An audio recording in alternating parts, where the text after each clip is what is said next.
हीरा नाम का किसान अपनी पत्नी मधु के साथ खुशी खुशी रहा करता था।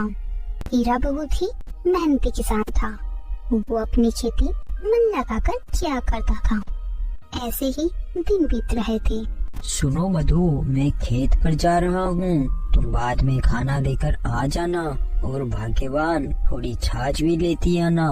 ठीक है, आप जाइए, मैं ले आऊंगी। फिर हीरा खेतों की ओर चला जाता है। हीरा खेत में पहुंचकर खुदाई का काम करने लगता है। तभी कुछ देर बाद वहाँ गांव का सेठ मोहनलाल आता है। अरे हीरा भाई, मैंने सुना है तुम्हारे खेत में बहुत ही अच्छी फसल होती है। क्या तुम इस बार की फसल मुझे बेचना चाहोगे? और अगर तुम फसल मुझे बेचोगे तो मैं तुम्हें बाजार से अच्छा दाम दूंगा और आधी फसल के पैसे मैं तुम्हें आज ही दूंगा। शेठ जी, ये तो मेरे लिए बहुत ही खुशी की बात होगी। ठीक है, जिस दिन तुम्हारी फसल तैयार हो जाएगी उस दिन मेरे आदि आकर तुमसे फसल ले जाएंगे और तुम्हें बाकी के पैसे दे जाएंगे। इतना बोलकर सेठ वहाँ से चला जाता है। लेकिन हीरा को नहीं पता था सेठ अब उसके साथ क्या करने वाला है। हीरा फिर से अपने काम करने लगता है। तभी थोड़ी देर बाद उसकी पत्नी खाना लेकर वहाँ आ जाती है। सुनिए जी, आ जाइए, मैं आपके लिए खाना ले आई और साथ में छाछ भी लेकर आई हूँ। फिर हीरा मधु के पास आता है। लाओ लाओ, बड़ी भूख लग रही है। मधु, तुम्हें पता है आज यहाँ गांव के सेठ जी आए थे। जानती हो उन्होंने क्या कहा कि इस बार वो अपनी सारी फसल खरीदना चाहते हैं और वो हमें बाजार से ज्यादा दाम भी देंगे। और तुम्हें पता है उन्होंने आधे पैसे तो अभी ही दे दिए और बाकी के पैसे फसल होने के बाद देंगे। अरे वाह, ये तो बहुत ही बड़ी खुशी की बात है। ये सब भगवान की कृपा से ही हो पाया है। मैं कहती थी ना, एक दिन सब ठीक हो जाएगा। फिर शाम होने पर दोनों पति पत्नी साथ में ही घर चले जाते हैं।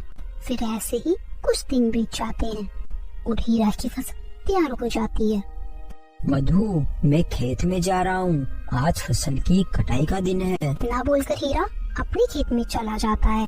शाम होने तक हीरा पूरी फसल काट लेता है और सारी बोरियों को अपनी बैलगाड़ी में भरकर अपने घर ले आता है। फिर जैसे ही रात होती है, सुनो, आज हीरा ने अपनी फसल काटकर अपने घर रख ली है। कल सुबह वो यहाँ आएगा। उससे पहले तुम लोग वहाँ जाओ और उसके घर जाकर उसकी सारी फसल की बोरियां उठा लाओ। लेकिन एक बात का ध्यान रखना, किसी को कानो कान खबर ना हो। जाओ, अब जल्दी जाओ। फिर सेठ के आदमी चुपके से हीरा के घर में घुस जाते हैं और हीरा के अनाज के कमरे में भी चुपचाप सारी बोरियां उठाकर ले जाते हैं। फिर अगले दिन सुबह होने पर, सुनिए जी, उठिए, जल्दी उठिए, देखिए क्या हो गया। क्या हुआ भाग्यवान, सुबह सुबह क्यों इतना चिल्ला रही हो? अनाज के कमरे से अनाज की सारी बोरियां चोरी हो गई। आप मेरे साथ अनाज के कमरे में चलकर देखिए। फिर हीरा अपनी पत्नी के साथ अनाज के कमरे में जाता है। हे भगवान, ये क्या हो गया? सेठ जी के आदमी भी अब कुछ ही देर में आते ही होंगे। भगवान, मैंने किसी के साथ कुछ बुरा नहीं किया, तो आपने मेरे साथ ऐसा क्यों किया? तभी थोड़ी देर में सेठ के आदमी भी वहाँ आ जाते हैं। अरे हीरा भाई, बाहर आओ, हम अनाज की बोरियां लेने आए हैं। हीरा सेठ के आदमी की आवाज सुनकर डर जाता है और बाहर जाता है। अरे भाई, अनाज की बोरियां तो कल रात किसी ने चोरी कर ली। ये क्या बोल रहे हो हीरा भाई? ये सुनकर सेठ जी बहुत गुस्सा हो जाएंगे। तुम तो उनका गुस्सा जानते ही हो। चलो, अब तुम हमारे साथ चलो, उनको चलकर ये सारी बात तुम ही बताओ। फिर हीरा सेठ के आदमी के साथ सेठ के यहाँ जाता है। क्या हुआ हीरा, तुम सब खाली हाथ क्यों आ रहे हो? सेठ जी, कल रात को मेरे घर में चोरी हो गई। जब मैं सुबह उठकर अनाज के कमरे में जाकर देखा तो मेरे अनाज के कमरे में मेरी अनाज की बोरियां नहीं थी। अरे, तुमने लालच में आकर किसी और को ज्यादा दाम में तो नहीं बेच दी फसल को?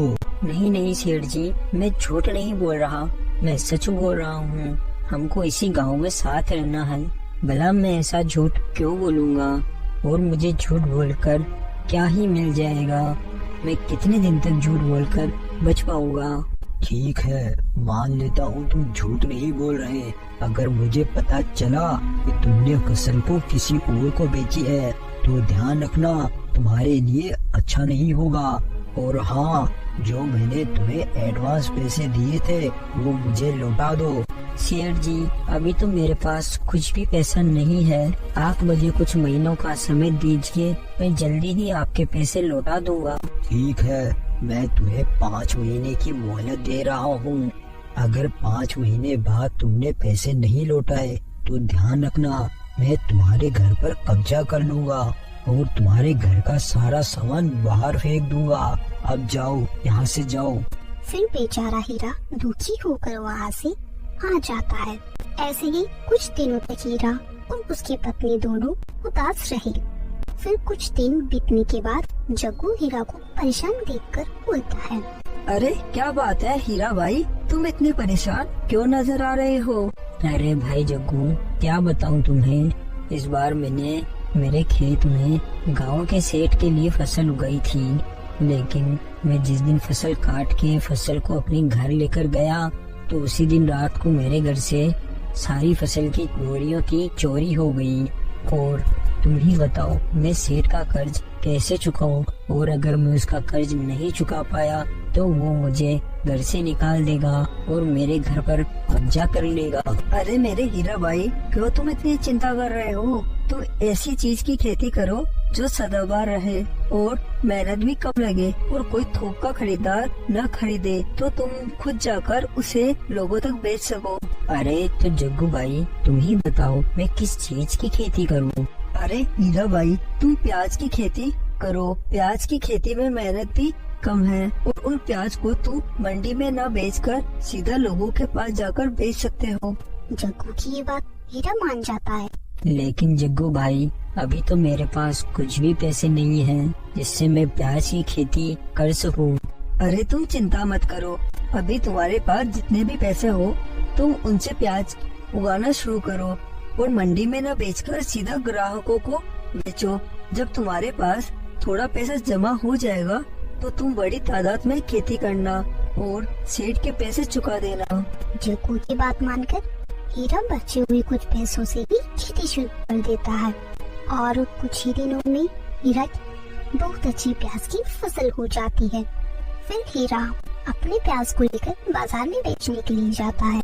तभी हीरा की खेत पर सेठ आ जाता है। मुझे लगा था ये कुछ नहीं कर पाएगा और मैं 5 महीनों बाद इसका पूरा घर हड़प लेता, लेकिन इसने तो हिम्मत ही नहीं हारी और प्याज की खेती कर डाली। लेकिन कोई बात नहीं, अब मैं इसकी फसल को जला दूंगा जिससे ये मेरे पैसे चुका नहीं पाएगा और मैं कुछ ही दिनों में इसके घर पर कब्जा कर लूंगा। लेकिन तभी वहाँ जग्गू आ जाता है। क्या हुआ सेठ जी, आप हीरा के खेतों में क्या देख रहे हो? अरे अरे जग्गू, कुछ नहीं, मैं तो बस ऐसे ही प्याज की फसल देख रहा था। चलो अब मैं घर चलता हूँ। इतना बोलकर सेठ वहाँ से चला जाता है। ये सेठ जी यहाँ क्या कर रहे थे? जरूर दाल में कुछ ना कुछ काला है। और उधर हीरा घूम घूम कर अपने सारे प्याज बेच देता है। फिर शाम होने पर अरे जग्गू भाई, वाकई तुम्हारे इस आइडिया ने तो कमाल ही कर दिया। आज मैंने सारे प्याज बेच दिए और उनसे मुझे ऐसा पैसा मिला कि मैं कुछ ही दिनों में सेठ का सारा कर्ज चुका दूंगा। अरे वाह हीरा, ये तो बहुत खुशी की बात है, लेकिन अब तुम्हें और बड़ा काम करना होगा जिससे तुम सेठ के पैसे जल्दी लौटा पाओ। हाँ जग्गू भाई, बताओ क्या करना है? अब तुम बड़ी तादाद में प्याज की खेती करो और प्याज को मंडी में भी बेचना चालू कर दो और जो प्याज तुम्हारे पास बच जाए उनसे तुम प्याज की कचौरी बनाकर बेचना। जग्गू की ये बात हीरा को बहुत ही पसंद आती है और हीरा ऐसा ही करता है, अपने प्याज को मंडी में बेच देता है और बचे हुए प्याज से कचौरी बनाकर बेचना चालू कर देता है। इस तरह हीरा ने कुछ ही दिनों में सेठ के सारे पैसे चुका दिए और अब वो भी ऐसे ही गांव का एक बड़ा सेठ बन जाता है। तो दोस्तों, हमें इस कहानी से यही सीख मिलती है, अगर हमारे अच्छे दोस्त हो तो वह हमें आसमान की ऊंचाई तक पहुंचा सकते हैं।